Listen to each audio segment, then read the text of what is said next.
Let me tell you this little story first, because I think this is a good place to start. A man and his son were coming home from a soccer game one Saturday afternoon, and they were involved in a head-on collision. The father was killed instantly.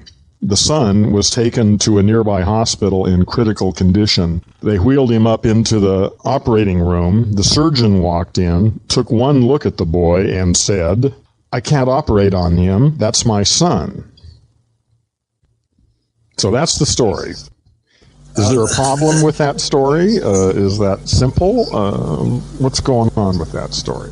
It's confused me, if I'm honest. Good. That's the point. Listen, I've told this story to many thousands of people over the years, and that's the standard response that I get from everybody is there's some problem with that story. But what I want to emphasize is the reason there is an apparent problem with that story is because I chose my words very carefully, and one of the words there carries an unconscious assumption with it, and that assumption is incorrect in this case. But because the assumption is unconscious, your analysis of the story is colored by this unconscious, erroneous assumption. And as long as that assumption remains in place, then this will continue to be paradoxical and problematic. But because of the unconscious assumption that you're operating on, it appears to be a problem. Does that make sense? I mean, I don't suppose that has answered it for you, but you understand what I'm talking about. Yeah, I do. And the problem is that it's an unconscious assumption that's coded in language, okay?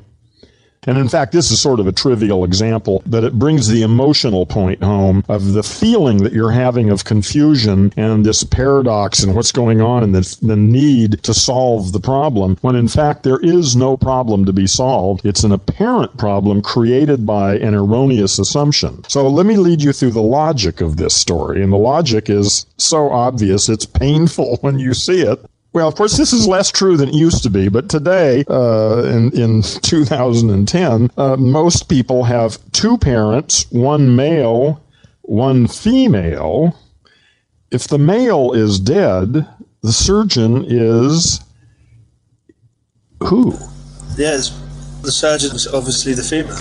Yes, it's his mother, the most obvious thing in the world. And yet, the word surgeon carries this assumption of maleness with it. Now, we weren't ever taught that that's true. And of course, it is true statistically. Probably, 90%, maybe 95% of surgeons probably are men. It's not a bad assumption under certain circumstances, but in this particular case, it creates the illusion of a paradox. But instead of people looking to their own assumptions to solve a problem, they usually end up looking in the world for the solution and never question their own assumptions. So what gendo is about, and what the 5 stupidities are all about, unconscious assumptions, unconscious erroneous assumptions that are imposed on our thinking because of the words we use.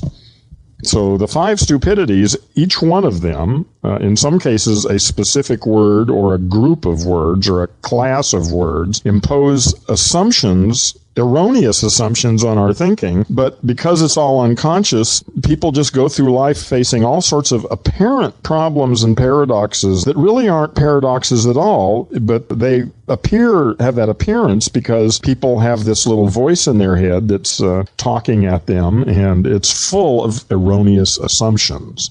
So does all that make sense? It's so simple when it's pointed out. Let me go on to the first and most dangerous of the 5 stupidities then.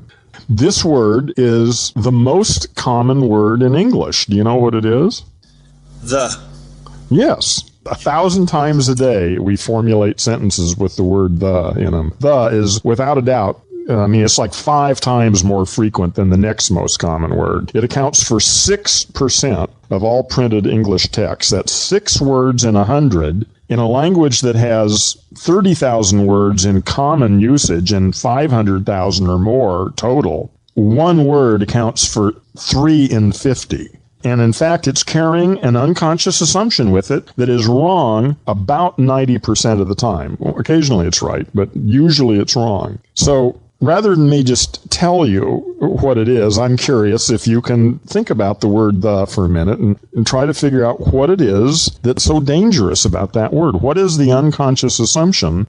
So let me give you another example. If I tell you to go into the next room and get me the green chair, how many green chairs do you expect to find in that room?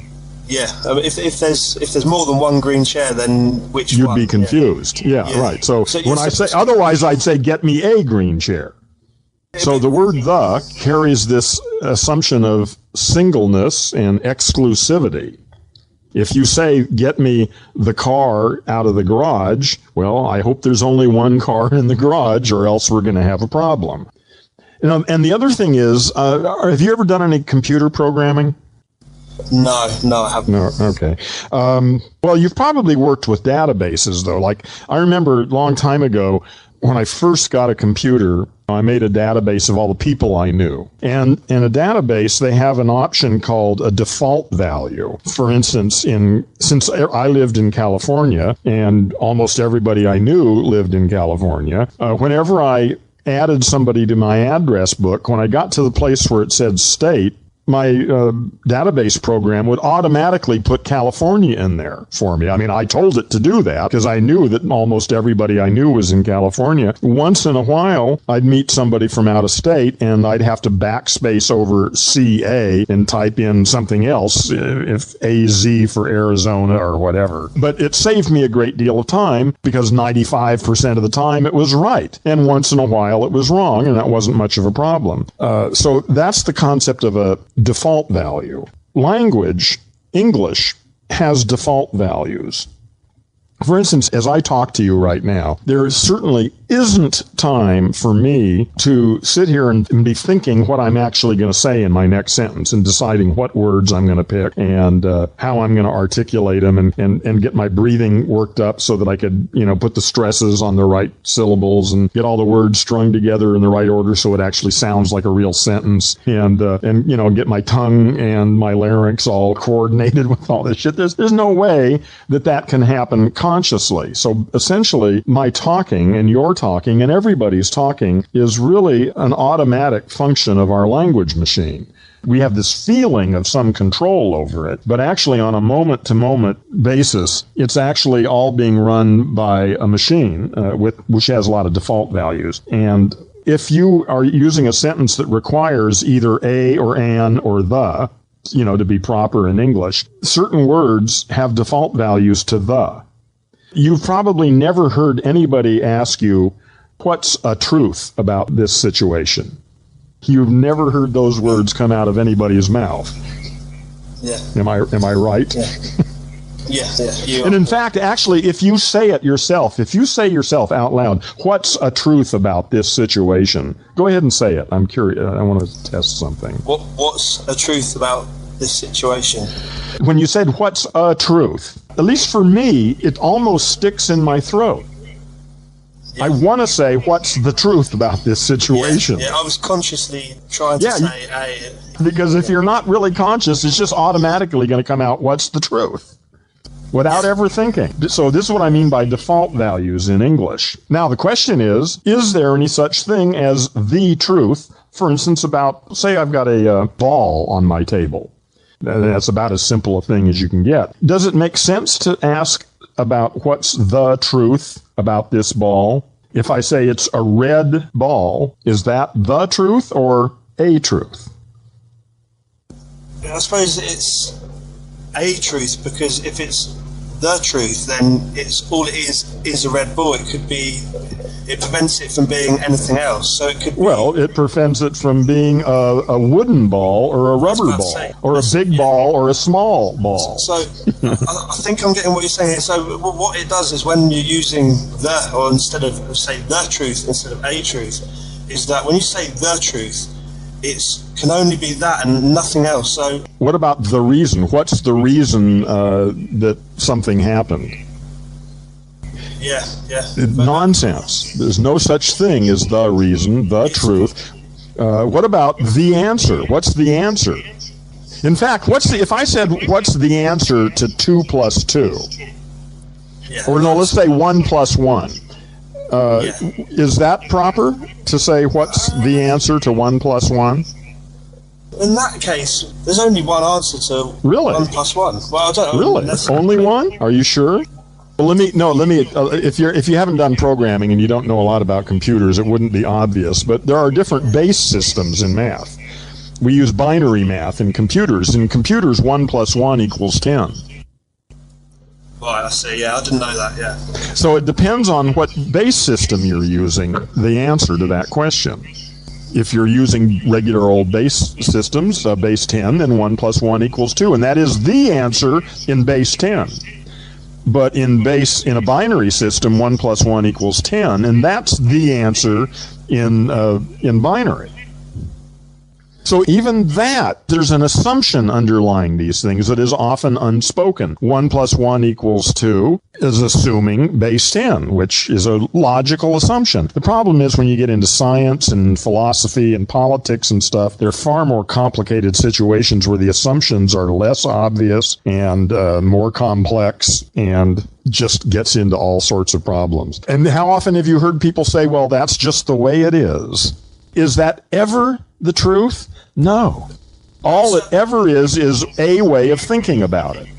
See, sometimes it's the way it is because your boss is your boss, and if he says it's that way, then it is because he's the guy who gets to make up the rules. But it's only that way because he says it's that way, not because it is that way. If your boss tells you to go find the answer to this problem, and then you go off and you start thinking and you come up with an answer, but you think it's the answer, well, then you can stop looking. You found the answer. But if you'd looked 5 minutes longer, you might have found 5 more answers that were even better. So yeah, it tends to end discussion, end exploration, and it also is used very dogmatically in the case of that's just the way it is. That's the world. The world really is that way. And this is it. And there's no more discussion. People use it from a sort of authoritarian perspective. But of course, the thing is, people don't actually use it. That's the problem. Like I said before, my talking right now, it's as much a surprise to me what's going to come out of my mouth in the next sentence as it is to you. I have no idea exactly what I was going to say. And my language machine is busy putting all this shit together for me. And the default value in English is the for a great many words. In fact, all these reifications that I'll get into in a minute. The reason the word the is so important is because it happens hundreds of times a day. You know, that little voice in your head is going all the time. Blah, blah, blah, blah, blah, blah. It's rehearsing what it's going to say when it sees somebody. It's thinking about what it should have said when I saw this guy yesterday, but I didn't. And it's thinking about what I'm going to have for lunch and what I'm going to do next week. And it's just this constant thing that's going on inside of our language machines. And the word the is just popping through there all the time, and it permeates our consciousness. It gives us this false sense of security that we know the answer, that we know the truth, the reason, the explanation. And we can go through our lives in this sort of illusory sense of security that there's no justification for whatsoever. It's actually a disability. It's a form of mental illness. It's a form of brain damage as I see it. That's why I tell people that they're brain damaged, and so am I, but I'm in language rehab. I've been working pretty hard to reprogram my language machine so that whenever the word the comes out of my language machine, I usually hear it. Sometimes I don't, but I usually do. And then when I hear it, I'm in a position to decide whether it's incorrect or correct. See, sometimes the word the is correct. It's not always wrong. But my studies indicate that it's wrong about 90% of the time. 90% of the time, if we used a or an or some other kind of construction, that it would leave the situation far more open and useful for thinking. So that's the number one stupidity, and actually that's enough in itself to bring about the change, I think. I mean, the other ones are minor compared to that one. I'm at stage 1 in this. I can admit I've got the problem, and that's the first stage. Yeah, that's the first. And I'll tell you how you can proceed. There's a very simple way to proceed. Now that you know it, and you have acknowledged that you're brain damaged, and that it is possible to do something about your brain damage, what you can do is, if there's any politician or philosopher or religious person on the media that you can listen to that you don't like, well, then listen to them. And record it, actually, and listen to the way they use the word the. If it's someone you don't like, then you're more prone to hear this stuff. You begin to train your brain to hear these words. So you don't have to really listen to their argument. You just listen to the word the. And then when you hear it, then play it back and listen to that part. And then ask yourself, did they consciously choose to use that word? Or did their language machine just put it together that way for them because that's the way they're programmed? And then they believed it because that's what came out of their mouth. And therefore it must be true. And they're brain damaged like the rest of us. It's not like they're evil. They were damaged when they were children by their parents, by being taught English the way they were taught and the way we've all been taught. You can spend a couple weeks doing this, just, maybe 10, 15 minutes a day. There are plenty of places on the internet where you can listen to people on YouTube and stuff. And spend like 10 minutes a day just listening to people that you disagree with and listen to the way they use the word the. The reason I suggest that is because if you do that for a couple of weeks, well, and it may not even take a couple of weeks, it may not take any time at all, because eventually what's going to happen is you're going to start hearing it coming out of your own mouth. And that's when you know you're beginning to really get it. It's easy to hear somebody else abuse the, but you already caught yourself once using it. So that's the thing is begin to notice how your own language machine automatically throws the word the in there for you. And there is a lot you can do about it. You can begin to reprogram your language machine, but it begins by becoming aware of it and actually getting that voice in your head isn't you. That voice in your head is just your language machine, and it's been badly programmed. And once you begin to observe it and pay attention to it, that puts you in a position to reprogram it yourself, so that either the word the doesn't come up as often, or when it does come up, and this is really good enough, when it does come up, you hear it and are prepared to reformulate it if it's important or necessary. And you can just see how people use it to justify their self-righteousness. When they think they know the truth. They know how the world really is, the way it is, the answers, the explanations.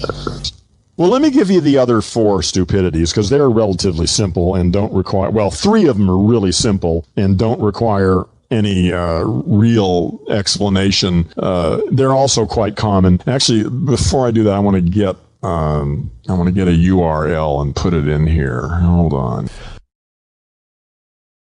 The URL is www.kamarov.net/heron/TWM/. And that's Kamarov, KAMAROV.net/heron, HERON/TWM/. And you can follow along in the discussion that follows about reification. Okay, if you'll go to that link, what I want to talk about is one of the stupidities called reification. Okay. And it'll say do it for you, so you don't actually have to randomly pick them. If you just say do it for me, it'll do it anyway. Okay, yeah. And now if you would read that, I'd be interested to see what it says. Okay, yes, the title is The Wisdom Machine, Superstition and Judgment. There is no coherence without tradition. The time fast approaches when production will no longer be able to withstand the forces of humility. Until now, people have been content with mere truth, but now we must move beyond temptation to equilibrium. For we must always remember that the fundamental force behind simplicity is not defiance, but virtue. And of course, we all know that the convergence of participation and insanity leads inevitably to greater faith. The age of reason has arrived. Which side are you on? Oh, that's a good one. I like that one. Yeah. Okay. Well, now, the reason this works is this is an example of the problem of what I call I didn't make this word up. I don't even know where the word came from. The word is reification. And what it talks about is there's a problem in the noun structure of English. Do you remember what you were taught about what a noun is when you were in grammar school? In America, we were taught a very specific little mantra. A noun is a person, place, or thing. Yeah. And so it's like almost everybody in America will just automatically regurgitate, a noun is a person, place, or thing. Yeah. But that's just simply not true. It depends on how you want to define the word thing. See, I would say that in order for something to be a thing, then you have to be able to put it in a bucket. It may be a big bucket, like a mountain is a thing, but if you had a big enough bucket, you could put the mountain in the bucket. But words like these in this reification problem, novelty, science, judgment, compulsion, reality, tragedy, illusion, those are not things. Yeah. There is no such thing as love. There's no such thing as knowledge. There are, those are words, just like the word spoon is a word that refers to this thing on my desk here. And then we have these other words like knowledge and reality, but there is no thing that you can point to and say, there's humility, because it's a word of a different order of reality. It's about relationships between things, not about things themselves. But the problem is, in English, that distinction is lost. And people get into arguments about what democracy is, or what science is, or what truth is, or any of these things. See, if you and I have an argument about my spoon here, I'll bet you any argument you and I have about this spoon, if you and I were both here in the room together with this spoon, we would have no more argument. Because we will be able to resolve that argument by looking at the spoon itself and deciding what makes sense. But if we have an argument about democracy or freedom or the future or economy or any number of thousands and thousands of English words, there's no way to settle the argument because there is no thing for recourse to. But because people don't think about it in those terms, people actually look for love the way they look for their keys.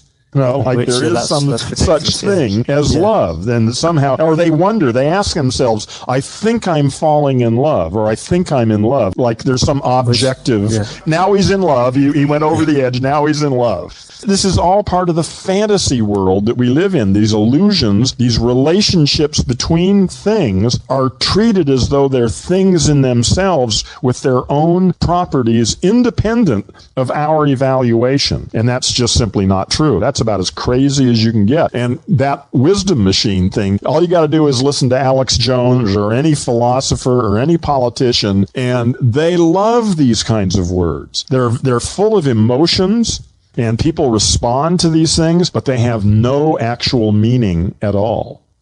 It's almost like if I say x plus 7 equals 10. Is that true or false? Well, it's not true or false. As long as X is in there, it doesn't mean anything. Is that these words are labeling things that we don't understand? Not things. No, they're not things. That's exactly the point. I know. Well, no, but don't feel bad because it's hard to talk about it. How else do you talk about it? And we say, well, they're things that aren't things, but they're not things. They don't even exist. See, what they are is words. This is really quite simple. If someone wants to know what love is, it's real easy. Love is a word. Love is a word that people use to mean all sorts of things. And it depends, what do you mean when you use the word love? I love pizza, and I love my dog, and the word love means whatever you want it to mean. But again, people don't think of it that way. People think that they know what these things really mean. They think they know what democracy really is. As though democracy had a set of attributes like my spoon has a set of attributes. Democracy has no attributes that I don't give it in my own language machine. So reification is another one of the stupidities, relatively easy one. And if you notice, if you look on that word list, many of those words have very clear noun endings that mark them as reifications. They end in ty and cy and tion and enc. And a lot of them have very typical endings that clue us into the fact that they are reifications. A good place to listen for all this stuff is, especially the word the and reification, is when somebody's having an argument. If you disengage from the substance of their argument, and that was what I was going to say also, is that all these reifications, the is almost always the default value for any one of them. Because we love the feeling of security it gives us, the resolution, the vitality, the evil in the world. Now I have the certainty or the happiness. A or an just somehow feels weak to us. We want to feel more secure than a or an. We like the. Did you have a question? These are things that, when you're exposed to it, are so blindingly obvious. Yeah. The thing is, you've already known everything I'm going to tell you, except for one of them, you already know. But the thing is, you don't know that you know it. And there's a big difference between knowing something and knowing that you know it. Now that you know these things, it puts you in a whole different position. You already knew this thing. Yeah, right. Yeah, let me give you two more that are really obvious, way more obvious than this, but one we don't think about very often is dualism, two-valued logic. We love to divide the world up into two mutually exclusive opposites. Is he a good king or a bad king, Daddy? You hear it all the time. Is it this or that? The word or is the key. They present a choice between two mutually exclusive opposites. It must be one or the other. The problem with this is, and there are some cases where the world really is divided that way, but the problem is they project this dualism out into the world as though the world itself is actually divided into good and bad, or light and dark, or whatever. When in fact, two-valued logic is an aspect of my analysis, not the world itself. The world isn't divided into good and bad people.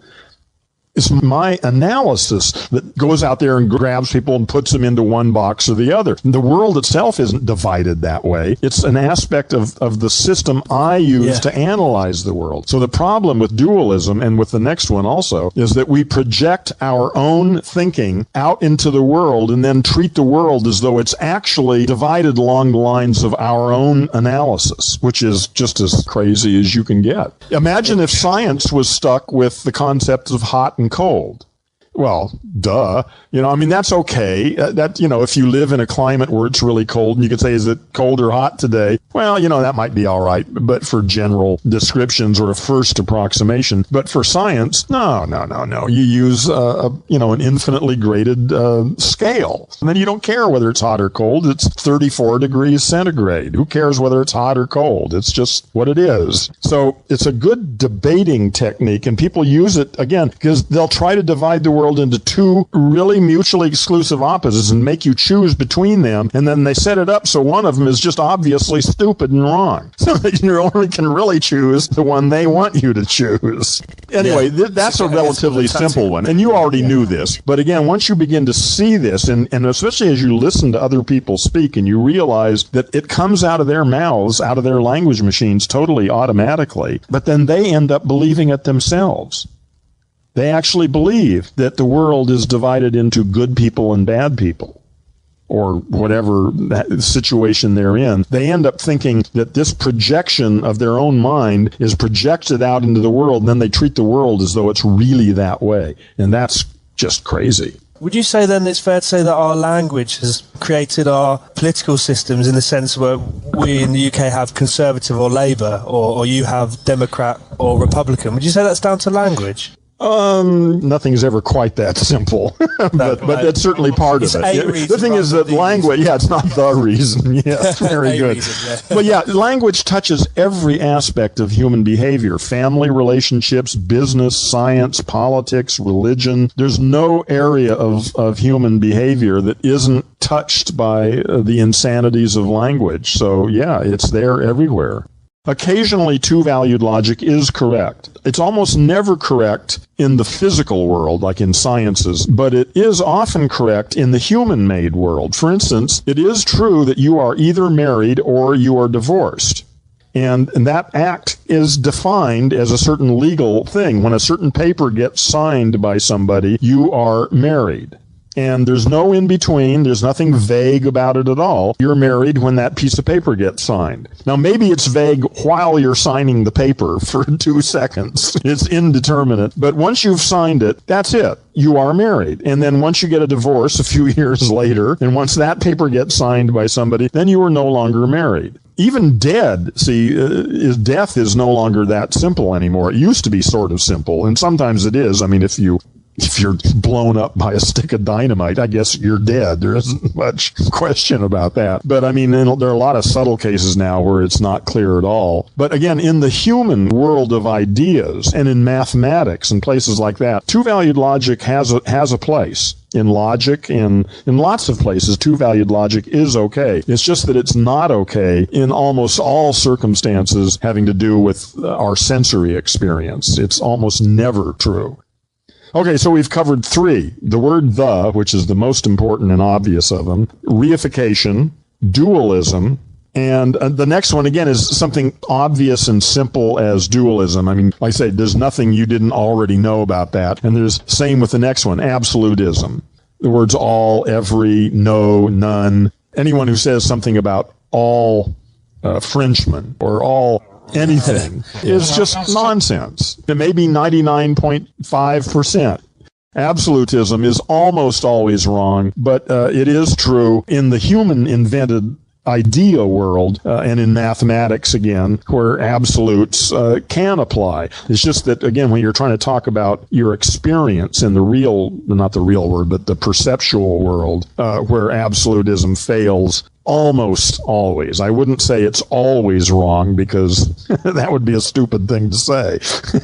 But it's almost always wrong. So that's a real simple one, though. And again, all of these things, when you listen to Alex Jones, the two-valued logic, the absolutism, the reification, the word the, and the beauty of this is you don't even have to begin to deal with the actual substance of an argument.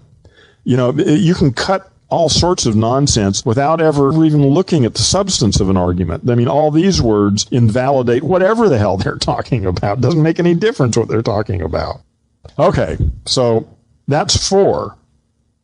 The 5th one is problematic, and it's not easy to explain. It's easy to tell you how to deal with it, and it's the concept of identity. And the way it actually works, and this goes back to Alfred Korzybski's book, Science and Sanity, which is really the central idea, or one of the central ideas. Listen to me, the central. See how easy that just came out of my mouth? Yeah. It just flowed right out without me even thinking. But that's what we're up against, how unconscious our language machine is. That stuff still just comes flowing out of my mouth without any problem at all.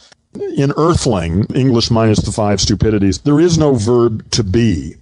The word is, am, are, was, all that, except as helping verbs. Occasionally they're okay. But you can't really say what something is. And if you think about it for a minute, it becomes quite obvious. If you and I are driving down the street and you point to a tree and say, what is that? And I say, oh, that's a palm tree. What do you know now about that tree that you didn't know before? Nothing. All you know is what it's called. You've been told that I call that a palm tree, but you don't know anything about it. If you want to know something about what that tree is, you're probably going to have to go to Wikipedia and learn a little something. And we say, if I tell you my next door neighbor is an asshole, clearly he's not really an asshole, but you know what I mean. But actually, if I told you that he beats up his wife and kids and his dog, and he stays up till 4 o'clock in the morning playing loud polka music, and he hasn't mowed his lawn in 6 years, now I've told you what he does, and now you have some sort of picture about what I'm trying to say. But to just say he's an asshole tells you nothing. The verb to be is kind of tricky, and there are actually 4 different varieties of the verb to be, depending upon how it's used in a sentence, and I don't even want to go into any of that here. And it has some very heavy philosophical implications. The label for this is identity, and the very fact that I think that there is a me in here that's the same I that was here 10 years ago or when I was 3 months old, and now that there's some identity, some me that is identical, that flows through all of that, that's the same now as it was then, turns out to be, well, a nice little fiction that we've been living with for several thousand years. But again, that's tricky stuff for adults. It's easy for kids to just learn not to use the verb to be, and to, instead of say what something is, to talk about what it does. And in fact, there is a thing called E prime by a guy named David Borland, who just died recently. He was another student of Korzybski's who took Korzybski seriously and started doing his own writing without the verb to be. And he called English minus the verb to be E prime. You can look up E prime on Wikipedia, and he wrote all of his stuff without the verb to be. And one of the things that's kind of interesting about it is that it sounds kind of difficult, but actually when you read stuff that's written in E prime, it's amazing how few questions come up. Everything is simple. So that is the grand tour of the 5 stupidities, the last one being the verb to be, eliminating the verb to be from Earthling, and it's known as, the principle of identity. So you got the word the, reification, dualism, absolutism, and identity. Those are the 5 stupidities. It is so blindingly obvious. Just, yeah, that's exactly it. I would never have thought about. Obviously, I've always known about it, say, subconsciously, but yeah, you need to know that you know it. And again, it's almost horrifying as you develop. You'll begin to hear yourself saying all the stupidest shit. When I realize the stuff that comes out of my mouth, it's humbling. But I've been working on this for years, and I'm getting a little better, but I'm still in rehab. I still think that I'm brain damaged, and as showed earlier when I talked about the main point of Korzybski's work. So it shows you that I'm still brain damaged. Because everyone else's language and speech has an influence on us, until the majority of people stop using it, we're never going to be able to get out of it.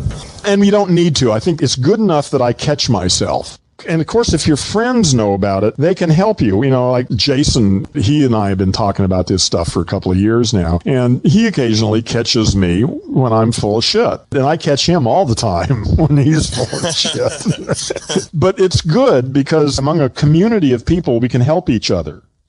And I would also, by the way, I would highly recommend that you don't try to pull any of this shit on anybody about the word the or any of this shit. They'll just get angry. Unless you've got permission, unless they've asked you for your opinion on all these things. If someone's abusing the word the and you start saying, well, but that's not the reason, they're just going to think you're a complete idiot and they're going to be angry. So I would caution you to hold your tongue. I'm very inquisitive, so I think I might have to just test it just to see. Well, yeah, actually, I'd be interested to see. Maybe it's just my own style that gets people pissed off. Maybe you can get away with it and they'll love you for it. I'm certainly going to give it a go, but yeah. Well, try it on people you don't know very well. Don't try it on anyone that you really care about right away. No, I won't. I think I'm going to try it with someone who I don't like. I think. There you go. Or someone you just meet and you're never going to see them again or anything. I don't really care what their opinion is. Yeah. But I've just noticed our whole name, the Zeitgeist Movement, technically, is it not? We're not a Zeitgeist Movement. Well, no, I think that's probably correct. I think for right now, we probably are the Zeitgeist Movement until someone starts a second one. And then what do we do? Well, then we can be a Zeitgeist Movement or the first Zeitgeist Movement, and they can become the second Zeitgeist Movement. Yeah, see, the word the is appropriate sometimes. Listen, if you go blind in one eye, it's possible that you'll go blind in the other eye. And that makes sense. And in fact, that particular example was the first time that I realized that I had actually reprogrammed my own language machine. I was a big fan of boxing for years, and there was a real famous boxer called Sugar Ray Leonard. I don't know if you know him. Yeah, I do. Yeah. You do know who he is? Okay. Well, anyway, he retired because he had a detached retina in his eye, and so he had to retire. And then, like 2 years later, he'd had surgery on the eye. He decided to come back and start boxing again. And a lot of people thought that was a really bad idea. And I was explaining to somebody this, and I said to the guy, a lot of people are worried that if he gets hit too much, he already had it in one eye and he might get a detached retina in another one. And that was what just automatically came out of my mouth. And the guy I was talking to looked at me like I was crazy, and I heard it come out too. And I stopped too. As the minute I heard it, another eye. How many eyes does this guy have? So there's a case where the would have been appropriate, but I actually had disrupted my normal functioning enough that that's what came out automatically from my language machine that time. And I was so happy. I mean, I was just blown away that I'd actually said that. But then again, like still here, this is like 20 years later, and I'm still talking about the main purpose of Korzybski's book. So it's a long job. Yeah. But it's admitting it is a first step. Well, there may be such a thing as the first step. Maybe that might be possible. Okay, so the stages, I'm just going to use it. I'm conscious of it, but I'm just going to... Well, that's the thing, is you're sort of stuck with it now. So we're going to see whether I have sufficiently infected you so that the infection holds. It will.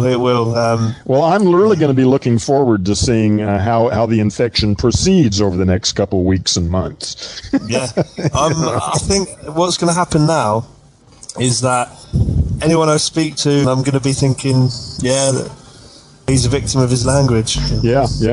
The best one. Well, the most common one certainly is the word the. You hear it hundreds of times a day, and it's almost always wrong. Sometimes it's not real far wrong. Sometimes it's just sort of maybe not that really important. And again, this kind of pickiness about language, I don't want to suggest that all of our communications need to be devoid of these things. For me, earthling is only important when I've got a problem to solve, when I'm actually trying to do some serious thinking. If I'm out to dinner with some friends and we've had a couple glasses of wine and we're talking all sorts of stupid shit, I don't care about any of these things. They're trivial. They don't make any difference. When this becomes important, when you're angry or when you're fearful or you're upset about something and there's some problem you're facing that you need to deal with, that's when this stuff is really important. Or in political discussions, like I say, all the people that are pundits that get on TV and analyze politics, those are the situations where this gets important. When you're bowling with your friends, it doesn't make any, it could. If an argument comes up, well, then maybe it would. But so most of the time,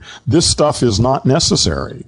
A good deal of the time, life is going along okay, there aren't any problems, and you can say any dumb shit you want to, and it's not going to make any difference. Earthling is not meant to replace Wild English. In fact, I probably wouldn't want to write poetry or love letters in Earthling. This language stuff is important primarily when you need to do serious thinking. And if you're smart, if your life is going relatively well, you shouldn't have that many problems. For me, see, the way it works is the moment I find myself getting angry or fearful or upset for any reason, normally I'm okay. But every once in a while, I notice that I'm unhappy about something. And so the cue is when I notice that I've got a problem. At that moment is when I switch into Earthling. I start listening to my own language machine, and inevitably what I find is that I've been caught up in some stupid story and swept along in this story, and it's just full of all of these things.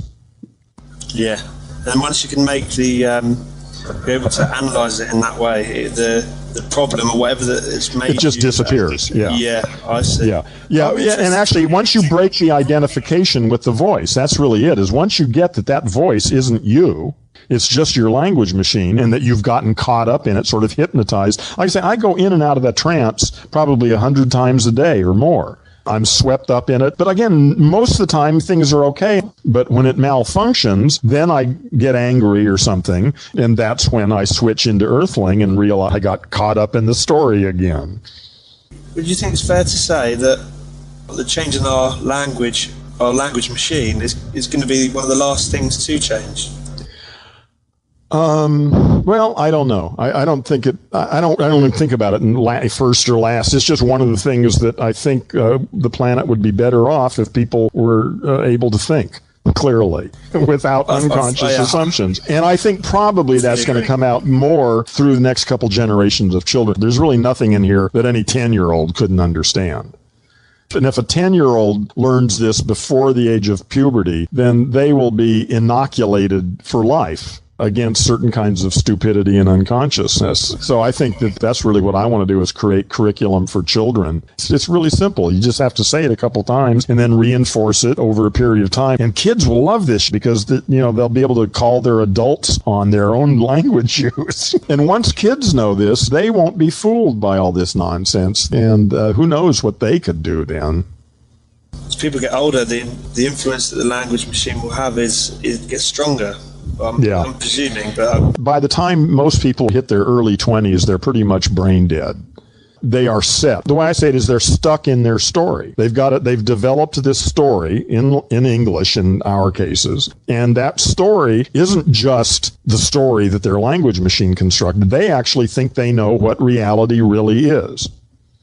And they feel comfortable with that, and to question that makes them very nervous, and so they just simply don't. If they have any questions that make them nervous, they turn on the television. That way they don't have to think about it. So I don't know if there are any more stuck, but my sense is that it is possible for someone above the age of 15 to actually totally transform the way they think, and it does happen. But it's just relatively rare for an adult to have a real strong rebirth of identity, although it does happen. happen, and I suspect in the future it'll happen more and more as the old system gets shakier and shakier. Some people will get more conservative, more stuck in their old ways, but other people will begin to re-examine things. So, we'll see. Yeah, there'll be a much bigger division. Yeah, I think so. Yeah. The lines will get drawn very sharply, perhaps. I'm relatively optimistic that we really are in the process of creating a new world. The question really is, how ugly is it going to have to get before we wake up? And I'm afraid that the answer to that may be it's going to get really ugly, that there may be a great deal of death and destruction over the next 30 to 50 years. But maybe not. Maybe we'll wake up soon enough to avoid some of the more horrible scenarios. Yeah. But I'm fairly confident that on the other side of whatever tribulations are coming, we will be a new planet and a new species. Yeah. Let me share one more idea with you, because I think this is an important part of at least the way I think about things in my story. I don't see it as a war between the old way and the new way, or that the old way is bad and that the new way is good. I use a biological metaphor of metamorphosis. A caterpillar turns into a butterfly, and that's a process. That first you've got a caterpillar, a good caterpillar with lots of legs and a big, fat, juicy body, and all of the cells of its body are committed to doing caterpillar business. There are leg cells and skin cells and all these different cells doing what it takes to make the caterpillar a good, healthy caterpillar. And then the time comes for the caterpillar to turn into a butterfly, and literally the caterpillar starts to fall apart. And it starts with one cell. At some point, every cell in the caterpillar's body is doing caterpillar business. And then one day, one cell somewhere starts doing some different stuff. And then maybe that's the first one. And then there's another one. And then there's another one. And then eventually there's a whole bunch of stuff. And it looks like the caterpillar's falling apart. But the caterpillar isn't bad. And the caterpillar isn't wrong. The caterpillar is the caterpillar, and it has its time, and then its time is over, and the time for the butterfly is here. And so that's the way I view this, and that we, all of us people, most of the people on the planet right now are still doing caterpillar business. And that's okay. It's important that the caterpillar doesn't fall apart too quickly, or if it does, there won't be a butterfly. So the process has to proceed in an organized way, or at least in a way that permits the whole process to go forward. But there's a growing number of us now who are doing butterfly business and who are not interested in the caterpillar anymore and want to participate in creating the butterfly. But we don't have to be against the caterpillar for that, or say that the caterpillar is wrong. We should support the caterpillar, actually. We want the caterpillar to keep doing its job while we're busy building the butterfly. It's important to remember that at the end of the summer, if you go out into your yard, you are likely to see a couple of chrysalises that never became butterflies. That does happen. Something went wrong, and the caterpillar did fall apart, but there wasn't a butterfly. And there are no guarantees for us here. I'm optimistic, personally. I think, I don't know what odds, but I'd say, way up in the 90s, I'd say I'm pretty sure that this is a healthy Earth and it's doing its thing just right. But there aren't any guarantees, so we do have to pay attention, I think. Yeah. We are obviously doing massive damage to the Earth, but the Earth will fix itself. It's us that are going to... Well, I'm not even sure it's really damaged. We're changing it. For sure, we're changing it. Let me tell you another story then, okay, about the first great ecological disaster on this planet. There was a time when the highest life form on this planet was anaerobic bacteria. They're single-celled bacteria. There was no oxygen in the atmosphere. There was a methane, probably. They don't know for sure, but they think it was pretty much a methane atmosphere and anaerobic bacteria. And anaerobic bacteria formed these huge mats, sometimes meters thick. Billions and trillions of these one-celled bacteria clumped together in these huge mats. And that was the highest form of life on this Earth. And then something happened called blue-green algae. And blue-green algae were very different than bacteria, and they gave off oxygen as a product of their metabolism. But oxygen is a deadly poison to anaerobic bacteria. Anaerobic means no oxygen. That's what it means. And these blue-green algae started to reproduce and give off oxygen, and the oxygen was killing the dominant life form on the planet. And eventually, of course, the blue-green algae dominated, and there still are anaerobes. Some of them live inside your intestines in an environment where there is no oxygen. Some of them live deep underground, and they still are around, but evolution left them behind. And one of the reasons is that the metabolism, anaerobic metabolism, is a very low energy metabolism, and aerobic oxygen metabolism is a high energy reaction that allowed multicellular organisms to take shape. Anaerobes could never have formed multicellular organisms because of the limitations of the amount of energy that is released in their metabolism. Blue-green algae and their descendants were able to start forming multicellular life forms. You and I are the descendants of the smog creatures. They wiped out 99% of the life on the planet so that evolution could proceed. So if they had had an EPA around back then, they would have put those blue-green algae out of business right away, and we'd all still be very happy anaerobic bacteria. So my heart and my sympathies are with you. I hate it when I see the destruction of environment and what's happening to the rainforest and the animals and the polluted water and all that shit. I hate that stuff. I love to see a pristine planet. But I also understand that maybe we don't really know what's going on here. Maybe we're here at this time of transition when the old way is disappearing and a new way is emerging. And we don't understand it. Yeah. I love this Charles Darwin quote, and I can't remember the exact word for word, but it's, it goes, it's not the strongest of species that survives, nor is it the most intelligent, but the ones that are most responsive to change. Hence, when you were saying that when from the anaerobic bacteria not died off, but got overtaken by blue-green algae, blue-green algae were able to respond to the change, whereas the anaerobic bacteria wasn't. Yeah. Well, actually, the blue-green algae actually instigated the change. They not only responded to it. Well, there was a little bit of both, actually. It's not quite that simple. And actually, I need to study that a little more. I mean, I got the general outlines correct, but I wouldn't want to get quizzed by somebody who was really knowledgeable. No. I'd be in trouble, probably. When I see Earth as a living organism undergoing metamorphosis and assuming it's healthy and it's doing what it should be doing, we've been through a number of mass extinctions in the geological record that there have been 4 or 5 of them when more than 70% of the species on the planet were eliminated. And here we are. It's clear we're in a mass extinction right now. There's no doubt about it. We are in one of those mass extinctions. We're losing lots of species every day now, and we don't even know really what we're losing. But the Earth has been through this many times, so I'm just sort of trusting that Earth is healthy, and if I don't understand it, well, that's my own lack of understanding. Yeah. It's 3 o'clock in the morning now, so as much as I would love to continue this, I really... No, that's okay. I'm ready to go on to the next thing. Thanks, Tom.